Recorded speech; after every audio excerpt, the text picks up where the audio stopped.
Paz, meus queridos irmãos que estão escutando, com prazer novamente, mais uma semana de estudos da Palavra do Senhor. Nessa semana vamos falar sobre ouvindo o Espírito Santo, a palavra que eu trago para vocês hoje. Para iniciar essa palavra, temos que entender de que forma o Espírito Santo se achegou de uma forma mais visível aqui na Terra para nós.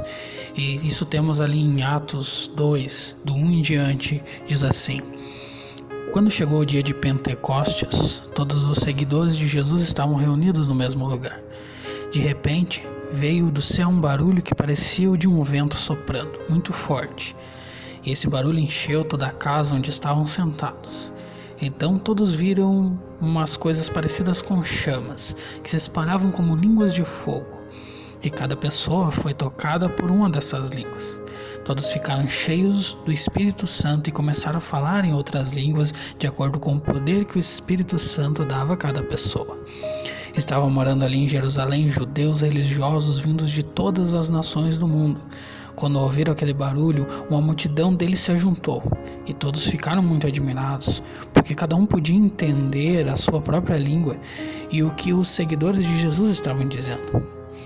A multidão ficou admirada e espantada e comentava: essas pessoas estão falando assim?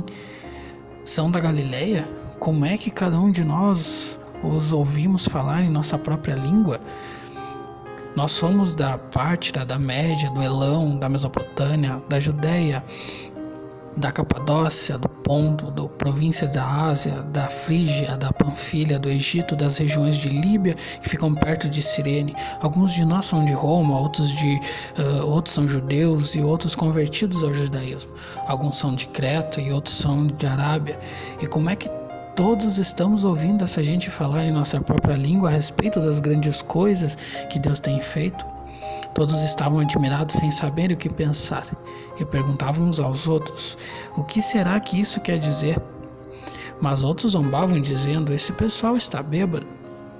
Então Pedro se levantou, junto com outros 11 apóstolos, e em voz bem alta começou a dizer à multidão: meus amigos judeus e todos vocês que moram em Jerusalém, prestem atenção e escutem o que eu vou dizer. Essas pessoas não estão bêbadas como vocês estão pensando, pois são apenas 9 horas da manhã. O que de fato está acontecendo é que a profecia de Joel disse: é isso que eu vou fazer nos últimos dias, diz Deus. Derramarei o meu espírito sobre todas as pessoas. Os filhos e as filhas de vocês anunciarão a minha mensagem. Os moços terão visões, os velhos sonharão.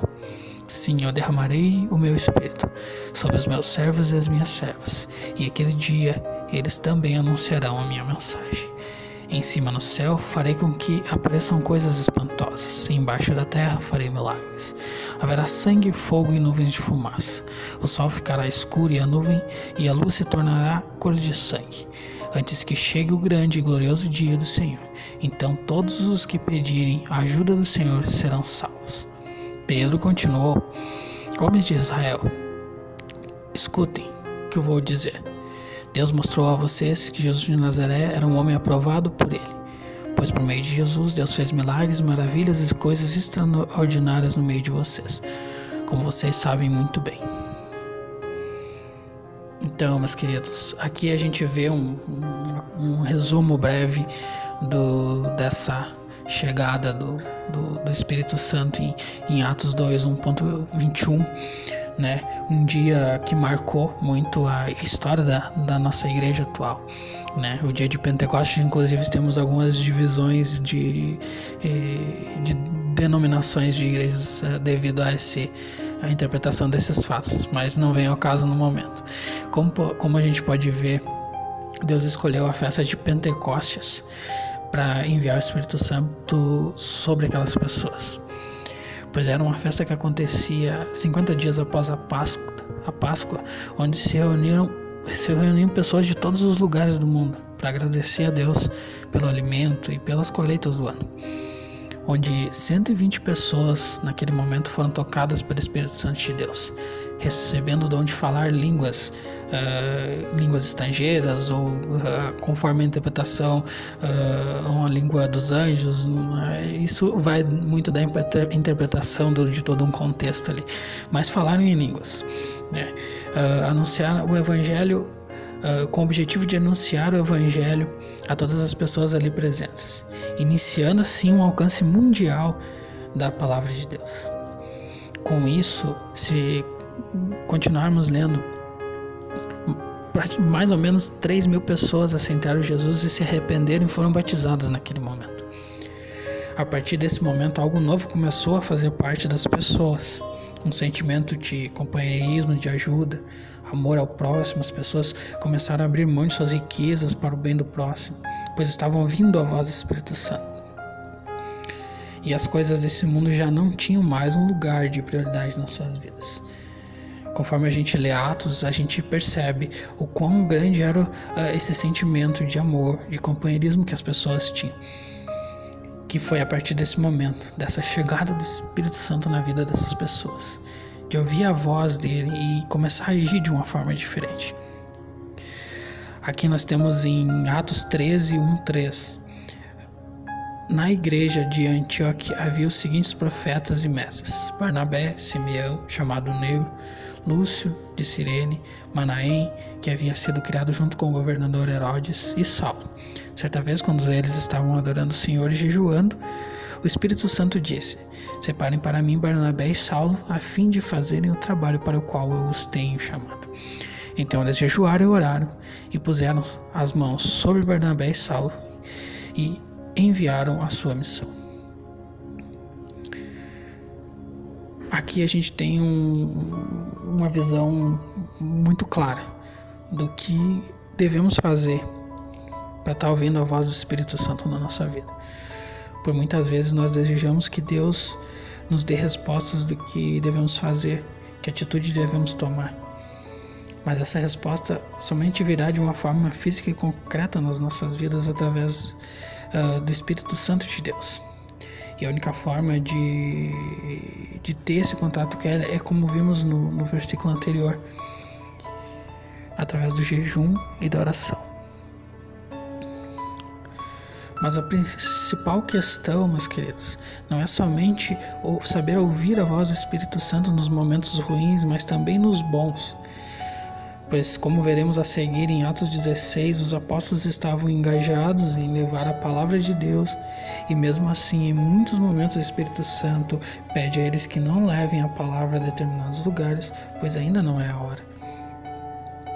Mesmo tendo atitudes em nossas vidas que aparentemente são corretas e de acordo com a vontade de Deus, devemos buscar o entendimento do Espírito Santo para sabermos se é o momento certo de tomarmos determinadas decisões.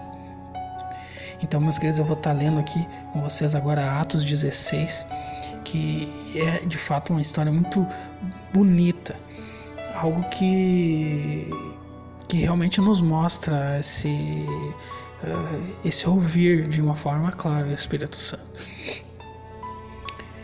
Paulo chegou às cidades de Derbe e Listra. Em Listra morava um cristão chamado Timóteo. A mãe dele, uma cristã, era da raça de judeus, mas o pai dele não era judeu. Todos os irmãos que moravam em Listra e Icônico falavam bem de Timóteo.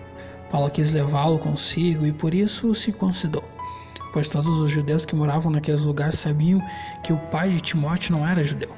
Nas cidades por onde passaram, eles diziam aos cristãos quais as decisões que deveriam ser tomadas pelos apóstolos e pelos presbíteros da igreja de Jerusalém e aconselhavam que eles obedecessem às suas decisões.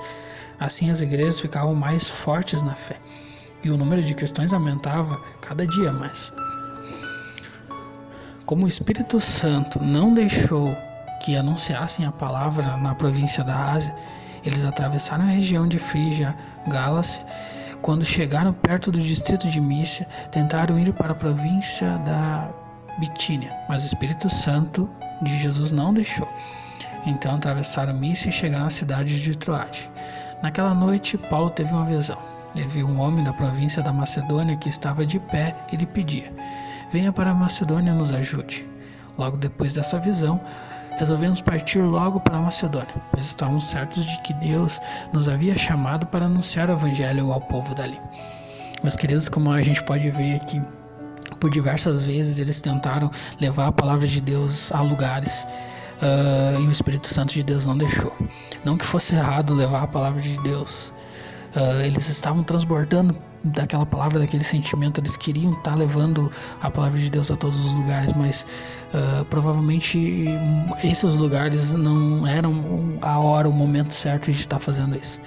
Quem sabe aquelas pessoas não estavam preparadas ainda para escutar a palavra de Deus e pudessem levar até a morte desses homens que consequentemente acabariam parando de estar levando essa palavra naquele momento.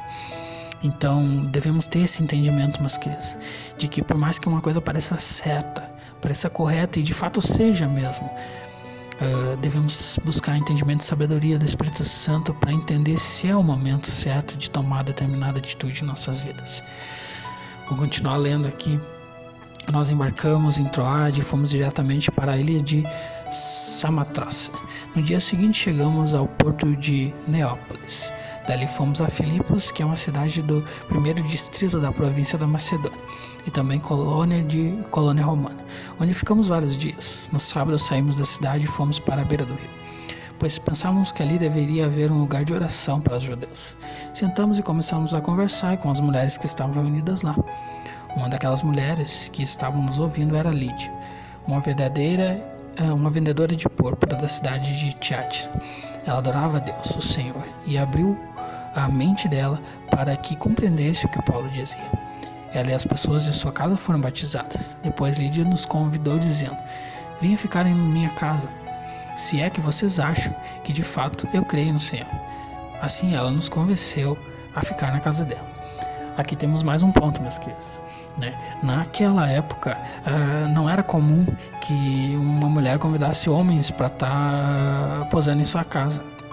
E aqui de fato vemos uma mulher que foi tomada por Deus, foi tocada muito por Ele e não se importou mais com os dizeres desse mundo, com os pensamentos cruéis e negativos desse mundo, mas se colocou a favor de Deus e de ajudar aqueles homens que estavam fazendo o trabalho de Deus. E vemos ali que ela convenceu eles porque de fato eles também não tinham essa vontade de acabar trazendo essa dificuldade para ela, mas eles sentiram no coração de que Deus estava usando aquela mulher. Então muitas vezes temos esse sentimento cultural, esse sentimento de coisas negativas na nossa vida, que somente através do Espírito Santo vamos deixar esses pensamentos carnais da nossa vida. Continuando lendo aqui, certo dia, quando estávamos indo para o lugar de oração, veio ao nosso encontro uma escrava. Essa moça estava dominada por um espírito mau que adivinhava o futuro, e os seus donos ganhavam muito dinheiro com a adivinhação que ela fazia. A moça começou a nos seguir gritando assim: estes homens são servos de Deus Altíssimo e anunciam como vocês podem ser salvos. Ela fez isso muitos dias. Por fim, Paulo se aborreceu, virou-se para ela e ordenou ao Espírito: pelo poder do nome de Jesus Cristo, eu mando que você saia dessa moça. E no mesmo instante o Espírito saiu. Quando os donos da moça viram que não iam poder mais ganhar dinheiro com as adivinhações dela, agarraram Paulo e Silas e arrastaram até a praça pública. Diante das autoridades, eles os apresentaram a essas autoridades romanas e disseram: estes homens são judeus e estão provocando desordem na cidade, então ensinando os costumes que não são contra a nossa lei. Nós que somos romanos não podemos aceitar esses costumes. Aí uma multidão se juntou para atacar Paulo e Silas. As autoridades mandaram que tivessem as roupas deles e os surrassem com varas. Depois que bateram muito neles, as autoridades jogaram os dois na cadeia e deram ordem ao carcereiro para guardá-los com toda a segurança. Depois de receber essa ordem, o carcereiro jogou numa cela que ficava no fundo da cadeia e prendeu os pés deles entre dois blocos de madeira. Olha, novamente, meus queridos, o entendimento, né? A gente vê que até o inimigo, até coisas boas ele fala para nós. E mesmo assim não é algo correto, né? O inimigo ali, a moça dominada por demônios e o demônio falando coisas boas a respeito dos apóstolos e já tentando lubridiar para que eles não viessem a tirar o demônio da moça. A gente percebe ali que o demônio não estava fazendo algo ruim, estava enriquecendo na verdade aquelas pessoas todas lá, e ainda assim não era uma coisa correta. Então Paulo sentiu no coração de que essa mulher não deveria permanecer como escrava desse demônio, mesmo aparentemente não gerando nenhum problema para aquela gente, e quem sabe até para ela não fisicamente estaria bem por estar trazendo esse proveito para os seus donos ali. Mas não é isso que Deus quer da gente, que a gente venha ser escravo desse mundo, escravo dos demônios. E Paulo percebeu isso no coração dele e tirou aquele demônio daquela moça. E a gente percebe a ira que o pessoal ficou e mandou para a cadeia Paulo e Silas. E continuando a história aqui, mais ou menos à meia-noite, Paulo e Silas estavam orando e cantando hinos a Deus. E as outras pessoas escutavam. De repente o chão tremeu, tanto que abalou os alicerces da cadeia. Naquele instante todas as portas se abriram, as correntes que prendiam os presos se arrebentaram. Aí o carcereiro acordou. Quando viu que os portões da cadeia estavam abertos, pensou que os prisioneiros tinham fugido. Então puxou a espada e ia se matar. Mas Paulo gritou bem alto: "Não faça isso. Todos nós estamos aqui." Aí que chegamos no ponto crucial desse nosso estudo, meus queridos. Agora te coloca no lugar de Paulo e Silas naquele momento onde um grande barulho, um grande terremoto, ele atingiu a cadeia e todas as correntes se soltaram, todas as portas se abriram.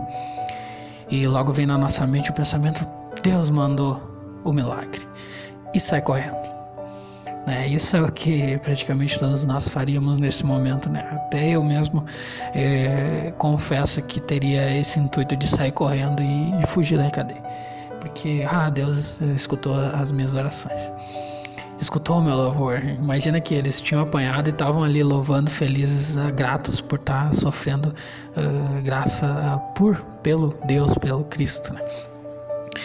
Mas o ponto que queremos explorar aqui é que o milagre não era o terremoto, não era as correntes se soltarem, não era as portas se abrirem. O milagre naquele momento era, apesar de tudo isso acontecer, eles ficarem ali. Esse era o milagre, meus queridos.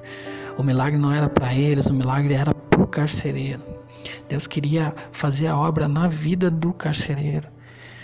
Ele queria que aquelas pessoas sentissem a voz do Espírito Santo, interpretassem, entendessem o que realmente era para fazer, e de fato era ficar ali e ajudar aquele homem. Naquele momento, aquele homem se viu desesperado, como muitas pessoas hoje em dia se veem desesperadas perante algumas situações, algumas coisas da vida. Muitas pessoas querendo se matar, depressivas, porque não encontram motivo. Aquele homem pensou: meu Deus, e agora eu vou morrer, eles vão me matar, eles vão me esfolar vivo. E muitas vezes nós pensamos dessa forma em questões dessa vida: e agora o que eu vou fazer na minha vida? O que vai acontecer? Mas o milagre aí foi o Paulo ter ficado ali junto com seu companheiro e dito: nós estamos aqui. Nesse momento ele quis dizer: meu amigo, não se mate, pois nós estamos aqui junto contigo. Nós estamos aqui para te ajudar, porque nós conhecemos o verdadeiro Deus e o poder do Espírito Santo, que tem nos tocado no coração para trabalharmos na vida de pessoas como você. É isso que Deus quer para você e para mim nesse dia, meus queridos. Pro resto de suas vidas, que você venha a ser tocado de uma forma que faça diferença na vida dessas pessoas que necessitam de ti. É isso que Ele quer para nossas vidas. Aquele carcereiro, ele se prostrou na presença dos dois e perguntou o que ele deveria fazer para ser salvo. Eles batizaram ele levou para sua casa, eles pregaram para toda a sua família, todos se converteram, meus queridos. Foi feita uma grande obra naquele momento, na vida daquele homem, daquele carcereiro, e certamente ele atingiu multidões naquela cidade, naquela região. E é isso que Deus quer para sua vida, e que eu deixo essa palavra para você nesse dia, para que você tenha entendimento, não somente de ouvir, mas de entender muito bem o que o Espírito Santo fala com você. Porque é muito fácil a gente entender as vozes, os pensamentos, as vozes em nossas cabeças sobre o que é certo e o que é errado, porque a gente já tem um entendimento claro disso. Agora, ouvir coisas certas no momento certo de fazer, essa é a questão, meus queridos. O que devemos fazer realmente no momento que devemos fazer? Isso só vai vir através do Espírito Santo, através de jejum, de oração, de entendimento com Deus. Assim como para que venhamos a ter um relacionamento com a pessoa, devemos puxar conversa com ela, devemos conversar com ela para que ela venha conversar conosco. Assim também com o Espírito Santo, meus queridos. E é através deste jejum e oração que vamos estar puxando conversa com Ele, trazendo o nosso coração até Ele e conhecendo Ele através da palavra de Deus. Eu espero que essa palavra tenha trazido um entendimento para as suas vidas e que Deus abençoe a vida de vocês nesse dia.